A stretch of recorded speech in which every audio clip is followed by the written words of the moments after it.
Immigrants के लिए UK से दो बड़ी खबरें हैं और दोनों ही बहुत अहम हैं। एक खबर यह है कि डिलीवरी ड्राइवर, खासकर फूड डिलीवरी ड्राइवर के बाद अब होम ऑफिस ने पार्सल डिलीवरी करने वाले लोगों के खिलाफ भी रेड्स का आगाज कर दिया है। यह एक्शन सिर्फ ड्राइवर्स तक महदूद नहीं रहा, बल्कि डिलीवरी कंपनीज का दूसरे स्टाफ तक भी फैला दिया गया है और इस सिलसिले में बड़े छापे मारे गए हैं। इस खबर की तफसील में जाने से पहले एक और बड़ी खबर यह है कि बीबीसी की रिपोर्ट्स के मुताबिक यूके में एक पाकिस्तानी असाइलम सीकर को 10 साल जेल की सजा सुना दी गई है।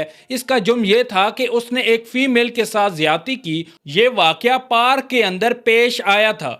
चलिए अब पहली खबर की तफसील की तरफ चलते हैं। यूके में होम ऑफिस ने इलीगल वर्किंग के खिलाफ कार्रवाइयां मजीद तेज कर दी हैं और अब फूड डिलीवरी के बाद पार्सल डिलीवरी सेक्टर्स भी उनके निशाने पर आ गया है। बीबीसी की रिपोर्ट्स के मुताबिक बड़ी पार्सल डिलीवरी कंपनी डीपीडी के 2 डिपोज पर इमिग्रेशन रेड्स की गई हैं, जहां से 9 अफराद को गिरफ्तार किया गया है। ये रेड्स बेसिंगस्टॉक और न्यूबरी में वाक़ डिपोज पर की गई, जहां इमिग्रेशन ऑफिसर्स ने अचानक पहुंचकर वर्कर्स के डॉक्यूमेंट्स और right to work status check किया। ऑपरेशन के दौरान 100 से ज्यादा वर्कर्स के डॉक्यूमेंट्स वेरीफाई किए गए। इन चेक्स के बाद जिन लोगों पर इलीगल वर्किंग का डाउट हुआ, उन्हें वहां से अरेस्ट कर लिया गया। गिरफ्तार होने वालों में 7 Indian nationals, 1 Pakistani national, 1 Ghanaian national शामिल है।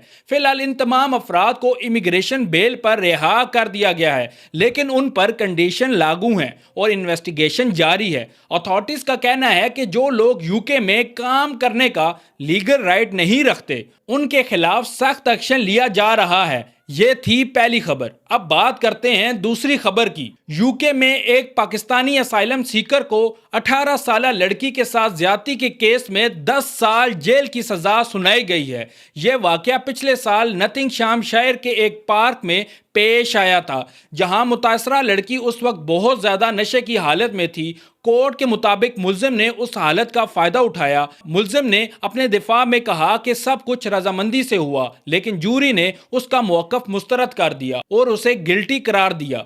जज ने सजा सुनाते हुए कहा कि मुल्जिम को पता था कि लड़की वल्नरेबल हालत में थी, इसके बावजूद उसने ये अमल किया। कोर्ट ने यह भी नोट किया कि उसने ना कोई पछतावा जाहिर किया और ना ही अपनी जिम्मेदारी कबूल की। मुल्जिम को 10 साल कैद के साथ एक्सटेंडेड लाइसेंस पीरियड भी दिया गया है। इस केस में जज ने यह भी वाजिया किया कि यह सिर्फ एक इंडिविजुअल एक्शन नहीं था, बल्कि इससे पब्लिक सेफ्टी का सीरियस कंसर्न भी सामने आता है और ऐसे केसेस में कोर्ट स्ट्रिक्ट अप्रोच अपनाती है ताकि फ्यूचर में इस तरह के वाकयात को रोका जा सके।